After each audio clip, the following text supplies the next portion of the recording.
very important lesson. So there is a periodicity or periodic property is a very important question in your IB examination, 8 marks question. So today I will be discuss about that. So what is the periodicity? So periodicity is a definition. So what is the definition? So definition means, so periodicity is a definition. There is a repetition of similar properties of element. There is at a regular intervals. Regular intervals means there is a 2, 8, 8 and 18, 18, 32. This is the regular intervals when they arranged in the increasing order of atomic numbers in periodical table. So that's why there is a periodicity. So periodicity means there is a increasing order, means there is a 2, and after there will be 8, there will be added 8 elements, there will be 8 atomic numbers, there will be add means 10. So atomic number 10 they will be act as a same properties, similar properties 2 and 10 also same, and remaining also this 10 they will be after 8. So 18 they will be act as same similar repeated properties of 2 and 10 and 18 same properties. So there is a repeated again and again there will be properties, there will be again and again retained. So that's why this is called as a periodicity. అంటే మనము ఈ రోజు ఏం చదువుతున్నాము అంటే ఆవర్తన నియమం గురించి చదువుతున్నాము. ఆవర్తన నియమం అంటే ఏంటో ఒకసారి కనుక మనం చూసినట్లయితే, ఆవర్తన పట్టికలోని పరమాణువుల సంఖ్యను అంటే పరమాణువుల సంఖ్య పెరుగుతున్న కొలది పెరుగుతున్న క్రమంలో మనకు నిర్దిష్టమైన తరగతి అంతరాన్ని కలిగి ఉంది. అంటే నిర్దిష్ట తరగతి అంతరం అంటే అవధి, నిర్దిష్ట తరగతి అవధిని కలిగి ఉన్నటువంటి 2, 8, 8, 18, 32 ఇలా నిర్దిష్టమైనటువంటి ఆవర్తన క్రమంలో ఉన్నటువంటి అంటే నిర్దిష్టమైనటువంటి తరగతి అంతరాన్ని కలిగి ఉన్నటువంటి ఏ మూలకాలైతే అవే ధర్మాలను పునరావృతం చేస్తున్నట్లయితే దాన్ని మనం ఏమంటున్నాము, ఆవర్తన నియమము అని అంటున్నాము. అంటే ఆవర్తన పట్టికలోని మూలకాల యొక్క పరమాణువుల సంఖ్యను పెరుగుతున్న క్రమంలో మనం ఏం చేస్తున్నాం, నిర్దిష్టమైన తరగతి అంతరాన్ని అవధిలోకి తీసుకొని ఆ నిర్దిష్ట తరగతి అవధిలో వచ్చినప్పుడు ఆ మూలకాలు ఏం చేస్తున్నాయంటే మళ్ళీ అవే ధర్మాలను పునరావృతం చేస్తూ ఉంటాయి. అంటే ఇప్పుడు ఒక ఎగ్జాంపుల్ తీసుకున్నాం అనుకోండి, ఇందులో దీనికి 8 మూలకాలను కలిపినప్పుడు అంటే 8 పరమాణు సంఖ్యను, అంటే దీని యొక్క పరమాణు సంఖ్య 2 అనుకుందాము. 2కి ఇంకొక 8 పరమాణుల తర్వాత కూడా మనకి కలిపితే ఎన్ని వస్తుంది, పరమాణు సంఖ్య ఎంత, 10. అంటే 2వ మూలకం ఏ ధర్మాన్ని అయితే కలిగి ఉంటుందో 10వ మూలకం కూడా అదే ధర్మాన్ని కలిగి ఉంటుంది. అంటే మళ్ళీ పునరావృతం అవుతుంది. మళ్ళీ దీనికి ఇంకొక 8 మూలకాలను కలిపినాం అనుకోండి, అప్పుడు దీని యొక్క ధర్మం అంటే 10వ మూలకం ఏ ధర్మాన్ని అయితే కలిగి ఉంటుందో 18 కూడా అదే ధర్మాన్ని, 10 కూడా 2వ ధర్మాన్ని ఎలా అయితే కలిగి ఉంటుందో అలా. అంటే ఒకే మూలకం అంటే మూలకం అనేది అందులో అదే ధర్మాలు మళ్ళీ రావడం అనేది జరుగుతుంది. అంటే మూలకము మారుతున్న కొద్దిగా అంటే సంఖ్య పెరుగుతున్న కొద్దిగా అంటే సంఖ్య అనేది పెరుగుతున్న కొద్దిగా ఈ నిర్దిష్టమైన అవాంతరాలలో అంటే ఈ నిర్దిష్టమైన అవధులలో ఎప్పుడైతే పరమాణు సంఖ్య వస్తుందో అప్పుడు మనకి ఏం జరుగుతుంది అని అంటే సాధారణంగా అవే ధర్మాలు పునరావృతం అవుతాయి. అంటే మూలకం యొక్క ధర్మాలు అనేటివి తిరిగి పునరావృతం అవుతూ ఉంటాయి. అంటే ఈ తరగతి అవధిలో తిరిగి పునరావృతం అయితే దాన్ని ఏమంటున్నాం మనము, ఆవర్తన ధర్మము. తెలుగులో అయితే ఆవర్తన ధర్మము. ఇది మనకున్నటువంటి లెసన్. ఇక్కడ మనం ఏం చేస్తున్నాము అని అంటే ఈ ఆవర్తన ధర్మం అనేది గ్రూపులలో ఎలా ఉంటుంది అండ్ పీరియడ్ అంటే పీరియడ్ ఎలా ఉంటుంది, అంటే గ్రూపులు అంటే దేన్ని అంటాము, పీరియడ్ అంటే దేన్ని అంటాము అనే దాని గురించి ఒకసారి కనుక గమనిస్తే, so this periodic property in the discussion about in the groups how do they will be behaviour and how do they will be behaviour in the periods. So what is the period, what is the group? So there is a in the vertical line, in this vertical line, so this is called as a period. This vertical line is called as a period. So So this vertical line also called as a, sorry, the horizontal line. This horizontal line is called as a, what is that? Period. Period.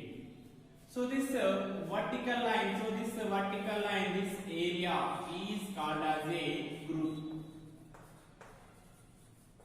చూడండి, ఇక్కడ ఉన్నటువంటి ఆవర్తన పట్టికలోని అడ్డంగా గీసినటువంటి ఈ గీతను ఏమంటాం మనం? Periods అంటాము. ఏమంటాము? పీరియడ్స్. పీరియడ్స్ గా చెప్తాము. ఇక్కడ నిలువుగా గీసినటువంటి ఈ గీతను, అంటే పై నుండి కింద వరకు ఇలా నిలువుగా తీసుకుంటే, అడ్డంగా ఇలా తీసుకుంటే, మనకి ఇలా నిలువుగా తీసుకుంటే దీన్ని ఏమన్నారు మనం? నిలువుగా ఉన్నటువంటి గీతలను ఏమంటున్నాం మనము? గ్రూపులు అంటున్నాము. అడ్డంగా గీసిన గీతలను ఏమంటున్నాం మనము? పీరియడ్ అంటున్నాము. దీన్ని గ్రూప్ అని అంటాము. ఇప్పుడు now discuss about the groups and periods. So there is a periodic property, there will be behavior like elements. So first one, ionization energy. First one, ionization energy. So ionization energy, how do they will be discussed? So there is a groups and period. So first one, ionization energy means, what is the ionization? So ionization means there is a required amount of energy. The minimum the required amount of energy, there will be removal of the in the valency electron. So the removal of the electron, there is a need of energy. So there is a which energy they will be required to removal of the electron in the outermost orbital. Those energy is called as what is that? Ionization. So this ionization is a very important. There is a isolated gaseous state of atom. So gaseous state of atom, there is a required amount of energy. The necessary of energy, the necessary use from the energy. So there will be removal of the electron in the valency cell. So that's why the valency cell, there will be removal of the electron, the need of energy. So those energy is called as a ionization energy. అంటే మనం ఏం చేస్తున్నాము అంటే, ఆవర్తన ధర్మం అనేది సాధారణంగా అయనీకరణ శిఖమము. దీన్ని తెలుగులో అయితే ఏమంటాము? అయనీకరణ శిఖమము అంటాం. సో అయనీకరణ శిఖమము అని అంటే అర్థం ఏంటిదంటే, వాయు స్థితిలో ఉన్నటువంటి మూలకం యొక్క బాహ్య స్థాయిలో నుంచి ఒక ఎలక్ట్రాన్ తొలగించడానికి కావలసినటువంటి కనీస శక్తిని మనం ఏమంటున్నాము? అయనీకరణ శిఖమము అని అంటున్నాము. ఏదైనా ఒక పరమాణు తీసుకుంటే, పరమాణువుకి ఎక్కడైతే చివరగా ఇలా వ్యాలెన్సీలు ఉంటాయో, అంటే చివరగా ఇలా వ్యాలెన్సీ కనుక ఉంటే, ఎస్ అనుకుందాం, ఇది పి అనుకుందాం. ఈ పిని ఏమంటున్నాము అని అంటే ఔటర్ మోస్ట్ ఆర్బిటాల్ అంటాము. ఈ ఔటర్ మోస్ట్ ఆర్బిటాల్ అంటే బాహ్య కర్పారం అంటాం. ఈ బాహ్య కర్పారంలో నుంచి ఒక ఎలక్ట్రాన్ తొలగించడానికి, బాహ్య కర్పారం నుంచి ఒక ఎలక్ట్రాన్ తొలగించడానికి కావలసిన కనీస శక్తిని మనం ఏమంటున్నాము? మనకు కావాల్సిన శక్తిని ఏమంటున్నాము? అయనీకరణ శిఖమము అంటాము. అంటే ఇక్కడ చూడండి, generally in your electric configuration, so there is a S and P. So P, there is a outermost orbital. So this outermost orbital, the removal of the one electron, they need of some energy. So the required amount of energy, they will be utilized from the isolated neutral, right? Isolated neutral gaseous state element. So that is called as what is that? Ionization. So ionization, so in the groups in the period, how do they will be expressed? So first one, I will be in discourse about the groups.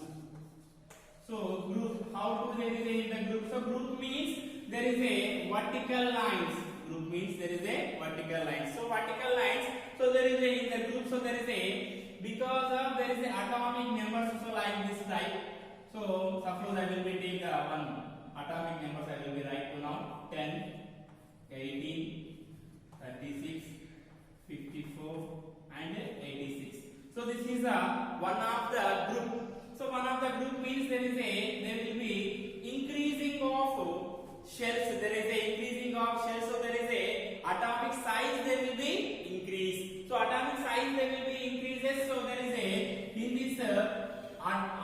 this nucleus to atomic numbers, the shells they will be increases, so the size they will be increases the atom. So there is a the traveling of the nucleus attraction they will be decreases. Nucleus attraction they will be decreases to outermost electron. So that's why ionization energy is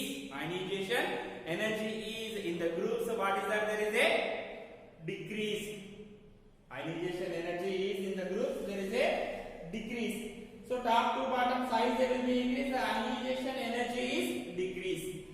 So because of there is a more shells they will be including. So there is a because of there is a electron they will be added. So there is a shells of many shells they will be added. So the size they will be largest. Top to bottom there is an increase in the atomic numbers.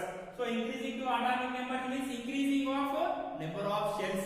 So number of shells they will be increased. So size they will be increased. So size they will be increased. So then nucleus to electron attraction they will be, what is that? Distance. The nucleus to electron distance is very far away. So that's why there is a attraction of nucleus they will be very less. So that's why ionization energy, the requirement of ionization energy is very low. Because of there is a easily they will be removed. So that's why electron they will easily remove. So because of the attraction of nucleus attraction is very low, so that's why easily removed. So that's why there is a this ionization energy is decreased in the groups.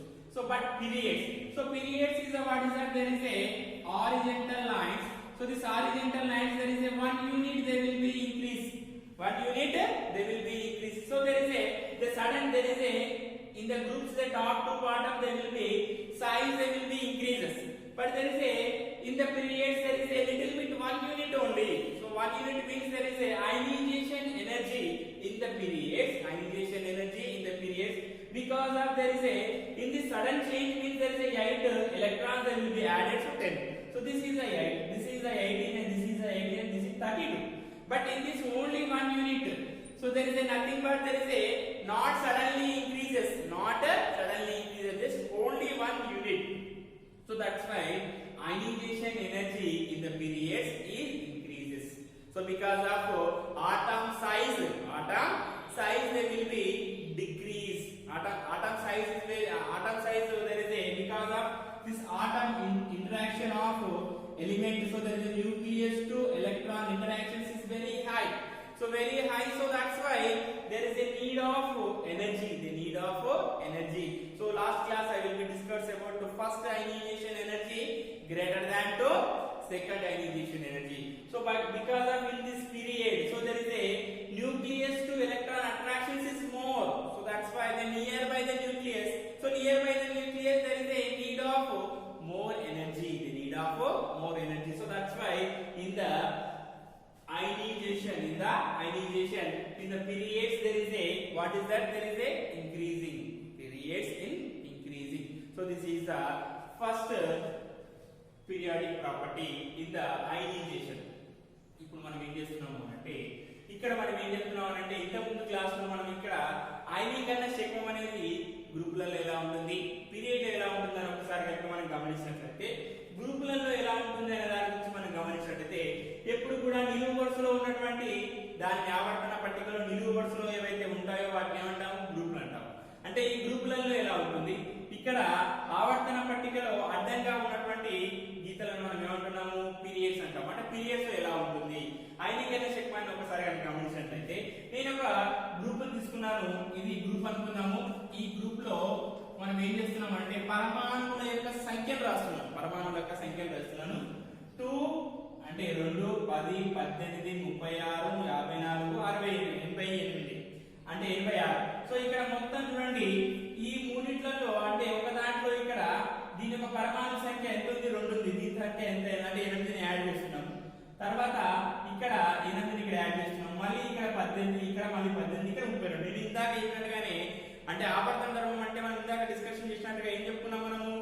మళ్ళీ పునరావృతం అవ్వడం. అంటే మొదటి మూలకము ఏ లక్షణాలు కలిగి ఉందో చివరి మూలకం కూడా అదే లక్షణాలు కలిగి ఉంటుంది. అలా మళ్ళీ పునరావృతం అవుతూనే ఉంటుంది. అలా పునరావృతం అవుతుంది కాబట్టి మనం ఏమంటాం దాన్ని ఆవర్తన ధర్మం అంటున్నాం. అందులో ఈ గ్రూప్ తీసుకుంటున్నాం. గ్రూపులలో ఐనికైన శక్మం విలువ ఎలా ఉంటుంది అనే దాన్ని గమనిస్తే ఇక్కడ చూడండి, ఇక్కడ నుండి ఇక్కడికి ఏమవుతుంది అని అంటే కక్షల సంఖ్య అనేది పెరుగుతుంది. అంటే పరమాణువులోని కక్షల సంఖ్య అనేది మనకి ఏమవుతుంటది, పెరుగుతూ ఉంటది. అంటే కక్షల సంఖ్య పెరుగుతున్నా కొద్దిగా ఏం జరుగుతుంటది అని అంటే పరమాణు యొక్క పరిమాణం అనేది పెరుగుతూ వస్తుంది. అంటే పరమాణు యొక్క పరిమాణం పెరుగుతున్నా కొద్దిగా అప్పుడు ఏమవుతుంది అని అంటే కేంద్రకం నుండి బాహ్య స్థాయిలో ఉన్నటువంటి ఎలక్ట్రానికి, కేంద్రకం అనుకుంటే కేంద్రకం నుండి బాహ్య స్థాయి ఎలక్ట్రానిక్ మీద ఆకర్షణ శక్తి అనేది క్రమంగా తగ్గిపోతుంది. ఆకర్షణ శక్తి క్రమంగా తగ్గినప్పుడు మనకు ఇక్కడ బాహ్య స్థాయి నుంచి ఎలక్ట్రాన్ తీయడానికి తక్కువ శక్తి అవసరం అవుతుంది. అదే ఐనికైన శక్మం అనేది తక్కువగా అవసరం అవుతుంది. అందుకే గ్రూపులలో ఎలా ఉంటుంది, పైన కిందికి పోతుంటే పరమాణు సైజు పెరుగుతుంది కాబట్టి పై నుంచి కిందికి వస్తున్న కొద్దిగా సైజ్ అనేది పెరుగుతూ ఉంటుంది. పెరుగుతుండడం వల్ల ఇక్కడ ఐనికైన శక్మం విలువ ఏమైతుంది, తగ్గుతుంది. అదే పీరియడ్స్ లో తీసుకుంటే ఐనికైన శక్మం విలువ ఇక్కడ ఒకటే ఒక యూనిట్ మాత్రమే పెరుగుతుంది. అంటే ఇది కేంద్రక ఆకర్షణకు లోబడి ఉంటుంది. ఎందుకంటే ఒకటే యూనిట్, ఇక్కడ ఒక కర్పారమే పెరుగుతుంది. అంటే ఒక కక్ష అనేది పెరుగుతుంది. ఇక్కడ అదే కక్షలో ఉంటుంది ఎలక్ట్రాన్ అనేది in the same orbit. Electron అనేది in the same orbit but no change. అంటే ఇక్కడ ఎలాంటి చేంజెస్ అంటే ఎలాంటి మార్పులు అనేవి ఉండవు. కక్ష అనేది ఒకే కక్షలో ఉంటుంది కానీ నియర్ బై ద న్యూక్లియస్, అంటే కేంద్రకానికి దగ్గరగా ఉంటుంది. కేంద్రకానికి దగ్గరగా ఉంటుంది కాబట్టి అప్పుడు ఏం జరుగుతుంది, ఇక్కడ కేంద్రక ఆకర్షణ అనేది ఎక్కువగా ఉంటుంది. అప్పుడు దాన్ని మనం బ్రేక్ చేయాలంటే మనకి ఏం కావాలి, శక్తి అవసరం. అంటే మనకి ఎక్కువ శక్తి అవసరం. అంటే పీరియడ్స్ లో ఏం జరుగుతుంది, మనకి ఐనికైన శక్మం విలువ పెరుగుతుంది. అంటే గ్రూపులలో తగ్గుతుంది. పైన కిందికి వస్తే గ్రూపులలో తగ్గుతుంది. కానీ పీరియడ్స్ లో ఏం జరుగుతుంది, ఎక్కడ నుండి ఇది మనకి రైట్ టు లెఫ్ట్ అంటారు. దీన్ని ఏమంటాము, రైట్ టు లెఫ్ట్. అంటే కుడి నుండి ఎడమకి ఏం జరుగుతుంది, కుడి నుండి ఎడమకి మనకి ఏం జరుగుతుంది, సారీ లెఫ్ట్ టు రైట్ కాబట్టి ఇక్కడ ఇది లెఫ్ట్ అయితే మనకి ఇక్కడ ఇది రైట్ అవుతుంది. అంటే కుడి నుండి ఎడమకి ఏం జరుగుతుంది, మనకి ఇక్కడ ఐనికైన శక్మం విలువ అనేది పెరుగుతుంది.